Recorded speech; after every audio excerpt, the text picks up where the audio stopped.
माता दी श्री शिवाय नमस्तुभ्यम। नवरात्रियां होती हैं रोग दोष कष्ट संकट पीड़ा से मुक्ति के लिए और हर संकट की और विपदा को दूर कर कर परिवार में बरकत के लिए। आप भी हार रहे हैं, दुख पा रहे हैं, कष्ट कर्ज में आपका जीवन है, तो नवरात्रि के अब कुछ ही दिन बचे हैं। आपको इन सर्वश्रेष्ठ उपायों को करने का प्रयत्न करना चाहिए।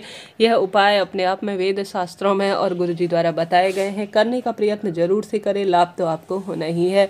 सबसे पहला जो उपाय है वह लौंग का उपाय है, जो कि आपको बहुत अधिक सुख प्रदान करेगा और यह उपाय पुत्र प्राप्ति और विवाह की इच्छा को भी तुरंत पूर्ण करता है, नौकरी प्राप्ति के भी योग बनाता है। उपाय करने के लिए श्रेष्ठ स्वरूप में अपने घर पर जो माता रानी की मूर्तियां हैं, कहीं नहीं जानी, घर पर ही माता की मूर्ति है या किसी देवी मैया के मंदिर में भी यह उपाय कर सकते हैं। आप जानते होंगे जिस तरह से बेलपत्र मेरे महादेव को समर्पित है, वैसे ही तुलसी पत्र श्री नारायण को बहुत प्रिय है। ठीक उसी तरह से जो माता को सबसे अधिक प्रिय है वह लौंग है। लौंग हर स्वरूप में रोग दोष कष्ट संकट पीड़ा से मुक्ति करता है और हर स्वरूप में नकारात्मक ऊर्जा का भी नाश करता है। तो आप सभी को सबसे पहला जो सरल कार्य करना है, रोज करना है, वह माता को आप कुछ भी नहीं कर सकते हैं तो घर में जो भी रूखा सूखा भोजन बन रहा है वह माता को आप अपने भाव सच्चे मन से समर्पित करें, उनके आगे भोग लगाएं, साथ ही उसमें लौंग का जोड़ा जरूर रखें। भले ही आप भोग जो है घर में रसोई में बना हुआ नहीं बना पाते हैं, साधारण सरल तरीके से मेवा मिश्री बताशे या फलों का ही भोग लगाते हैं, परंतु रोज लौंग का जोड़ा आपको माँ को जरूर समर्पित करना चाहिए। रोज एक जोड़ा लौंग माँ को समर्पित करने के बाद अंतिम दिन अष्टमी और नवमी तिथि पर इन सभी लौंग के जोड़े को आपको एकत्र कर लेना है और बाद में जब हवन करते हैं तो उसमें सभी लौंग को आपको समर्पित कर देना चाहिए। इससे घर में सुख सौभाग्य आता है और अग्नि के माध्यम से भोग जो है सीधे माता को पहुँचता है, ऐसा वेद शास्त्रों में वर्णित है। तो आप सभी को लौंग का यह कार्य जरूर से करना चाहिए अपने घर पर। दूसरे उपाय की बात कर लेते हैं। घर पर रोज लौंग के जोड़े का और कपूर की धुनी नवरात्रि में करनी चाहिए। जैसे कि एक छोटा सा दीपक ले लीजिए, उसमें रोज कपूर रखें दो लौंग के जोड़े रखें और उसे प्रज्वलित करने के बाद उसमें थोड़ा घी आप डालें और चाहें तो गूगल भी डाल सकते हैं, नहीं तो लौंग और कपूर पर्याप्त रहता है। इससे माँ की आरती करने के बाद घंटी बजाकर पूरे घर में इसे घुमाने से संकट कष्ट पीड़ा का निदान हो जाता है और बरकत खुशियाँ परिवार में बनी रहती है। तो इन दो उपायों को तो रोज आपको करना ही है। बात कर लेते हैं तीसरे उपाय की। यह उपाय आप नौकरी, प्रतियोगी परीक्षा, ट्रांसफर, हर स्वरूप में हर तरह की परेशानी को दूर करने के लिए कर सकते हैं।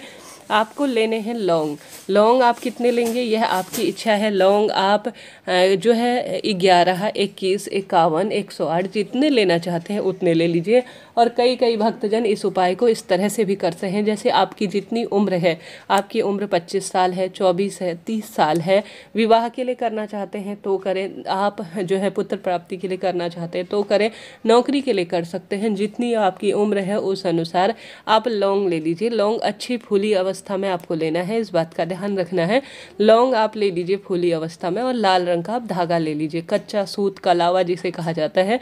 माँ को लाल रंग का कपड़ा बहुत अधिक प्रिय होता है, तो वही लाल रंग का धागा आपको लेना है और आपको इसमें सुई का प्रयोग नहीं करना है, इस बात का ध्यान रखना है। आप सभी को अपने हाथ से जो धागा है लाल रंग का, उसमें अच्छी तरह से जो लौंग है उन्हें अच्छी तरह से बांध देना है, ठीक है। जितनी अपनी उम्र है 20, 25, 40 साल, अच्छी फूली अवस्था के एक सुंदर लौंग की माला आपको जो है बना लेनी है। नवरात्रि के बचे हुए किसी भी एक दिन आप कर लीजिए।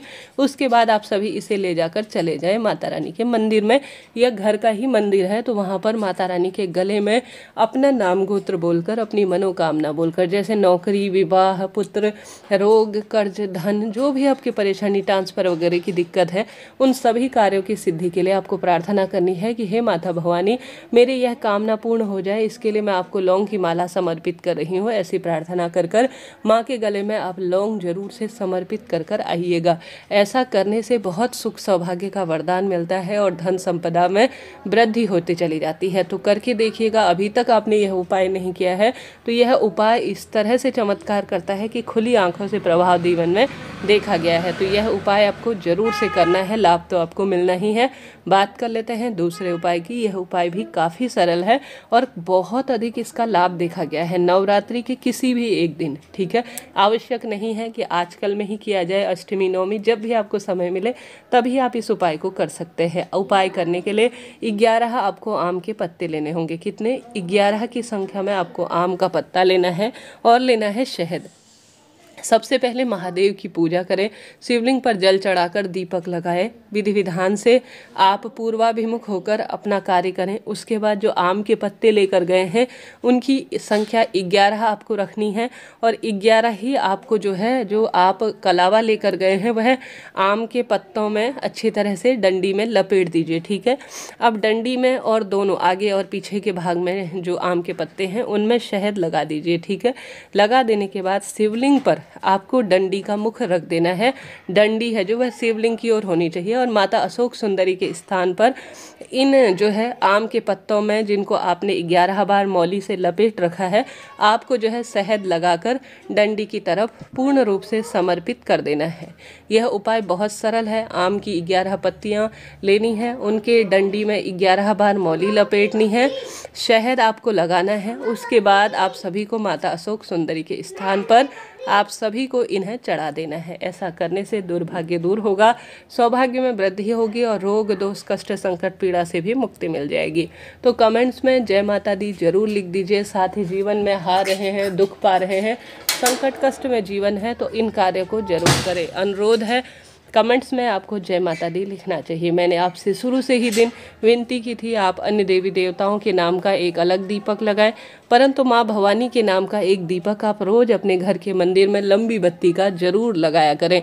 लंबी बत्ती का दीपक लगाने से माँ प्रसन्न होती हैं और वंश की डोर आगे बढ़ाती हैं और सुख सौभाग्य का भी वरदान देती हैं। आप भी हार रहे हैं, दुख पा रहे हैं तो रोज माता रानी के नाम का एक दीपक अलग से लगाएं। दुर्गा चालीसा, दुर्गा माँ की आरती, दुर्गा सप्तशती का पाठ करें। दुर्भाग्य दूर होगा और सौभाग्य में एक अद्भुत तरह की वृद्धि आएगी। संकट कष्ट कर्ज अपने आप ही कटना आरंभ हो जाएंगे और जीवन में जो चाहेंगे आप प्राप्त कर लेंगे। इस तरह से नवरात्रि के निमित्त आपको यह उपाय कोई न कोई एक दिन करने का प्रयत्न करना चाहिए। इसके साथ ही नवरात्रि के किसी भी एक दिन आप या तो अष्टमी नवमी पर कन्या पूजन करें या किसी भी दिन करें, इच्छा आपकी है। साथ ही नवरात्रि के दिनों में आप कोशिश करें लाल फूल, सुहाग की सामग्री, नारियल भेंट स्वरूप लाल चूड़ी माँ को जरूर समर्पित करें। ऐसा करने से भी सुख सौभाग्य का वरदान मिलता है और धन संपदा, रोग कर्ज की जो परेशानी है उसका निदान निश्चित रूप से हो ही जाता है। तो नवरात्रि के 9 दिनों में इन कार्यों को आपको करने का प्रयत्न करना ही चाहिए। जो भी दुख तकलीफ है, शारीरिक मानसिक आर्थिक रूप से, उनका निदान होगा। खूब सुंदर स्वरूप में माता को श्रृंगार सामग्री चढ़ाकर उनके प्रति सेवा भाव दिखाएं। माँ मेरे घर पर पधारो। किसी गरीब कन्या का आप विशेष तौर पर कन्या पूजन करते हैं तो इसका फल 4 गुना मिलता है।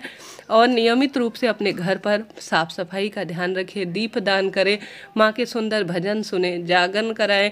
कुछ भी आप माता रानी के निमित्त करते हैं तो वह फल और सुख देने वाला ही होता है और महादेव भी इससे प्रसन्न हो ही जाते हैं। जय माता दी।